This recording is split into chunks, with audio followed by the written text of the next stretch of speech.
I'm Sujatha, Dr. Sujatha Prabhakaran. My pronouns are she, her. I am Kamala Harris. My pronouns are she and her. I am a woman sitting at the table wearing a blue suit. And for those of us who have been marginalized for so long, people who can become pregnant, people with black or brown skin, people with lower incomes, or who don't speak the dominant language, or have differing abilities, the loss of our reproductive freedom has told us we are less important, less valuable, and less safe. But at least you weren't aborted. Say it with me. Abortion is healthcare. Welcome and thank you, Vice President Kamala Harris. America is a promise. It is a promise of freedom and liberty. Not for some, but for all.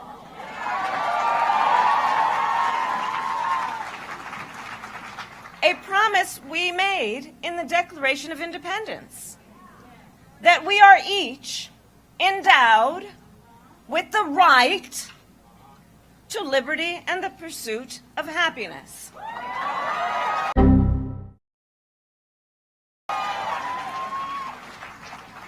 Be clear, these rights were not bestowed upon us.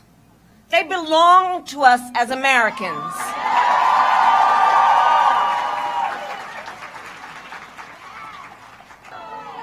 The right of every woman in every state in this country to make decisions about her own body is on the line. And I've said it before and I will say it again. How dare they? How dare they? How dare they? How dare they? How dare they? How dare they tell a woman what she can do and cannot do with her own body? How dare they?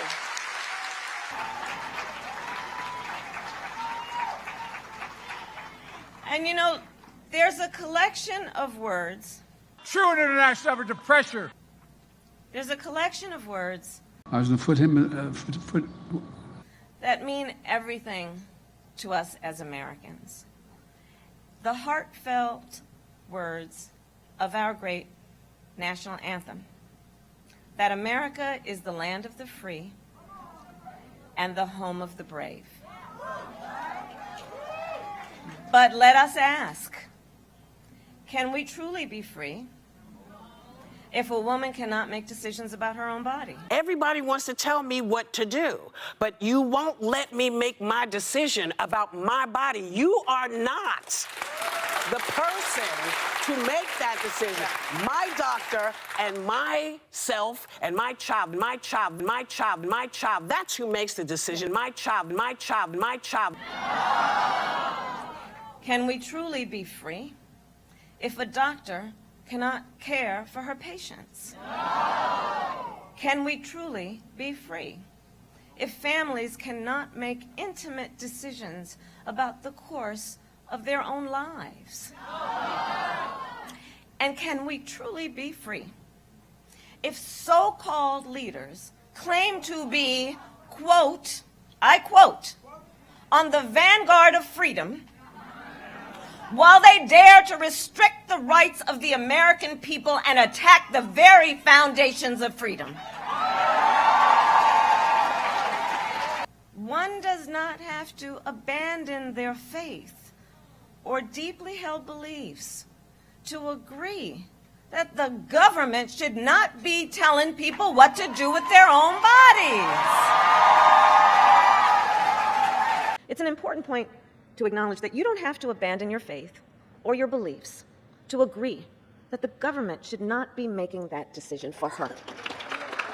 And you know, on this subject, it's important to note that to support a woman's ability, not her government, but her, to make that decision does not require anyone to abandon their faith or their beliefs. It just requires us to agree the government shouldn't be making that decision for her. Because here's the thing. One does not have to abandon their faith or deeply held beliefs to agree. The government should not be telling a woman what to do with her body.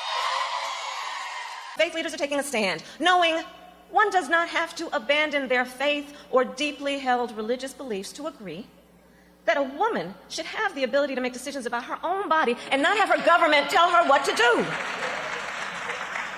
You don't have to abandon your faith, whatever that might be, to agree the government should not be making that decision for a woman. To stand for these principles of freedom and liberty does not require anyone to abandon their faith or their beliefs.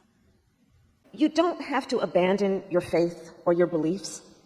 One does not have to abandon their faith or their beliefs. You don't have to change your faith or abandon your faith or your deeply held beliefs to agree that government should not be telling a woman what to do with her body. And, you know, for those of us of faith, I think that we agree, many of us, that there's nothing about this issue that will require anyone to abandon their faith or change their faith. It's simply saying that the government should not have the ability to decide what an individual does with her own body. Just think about this. One does not have to abandon their faith or deeply held beliefs to agree the government should not be telling her what to do with her body. One does not have to abandon their faith or beliefs to agree that the government should not be making these decisions for the women of America.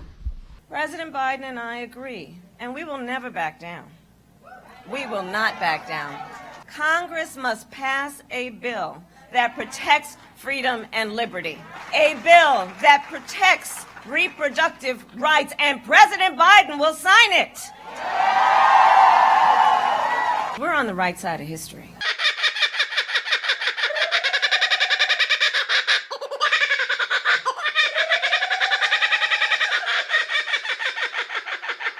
When we fight, we win.